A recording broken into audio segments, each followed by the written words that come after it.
Balitang pambansa, nanindigan ng mga lider ng Kamara sa bersyon nila ng Economic Charter Change na Resolution of Both Houses or RBH number 7.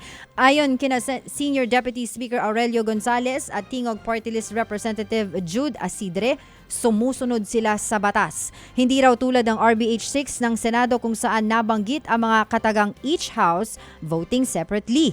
Wala naman daw kasing nabanggit sa batas kung paano dapat pagbobotohan ang pag-amyenda rito. Ito raw ang dahilan kung bakit inalis nila ang pagboto ng hiwalay sa kanilang bersyon na RBH 7.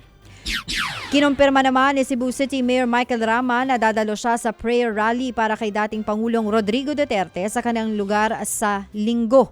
Pangungunahan ng pro-Duterte groups ang rally na tatapat sa People Power Anniversary. Nauna nang nilinaw ng mga kinatawan ng Transparency, Accountability, Peace and Security o TAPS na hindi layunin ng pagtitipon na kontrahin si Pangulong Bongbong Marcos. Itutuon daw nila ang rally sa panawagan para sa transparency at kapayapaan. Nasa 30,000 katao ang inaasahang dadalo sa prayer rally. Ted Filon at DJ Chacha ngayon nasa Radyo 5 92.3 News FM Monday to Friday 6 to 10 a.m.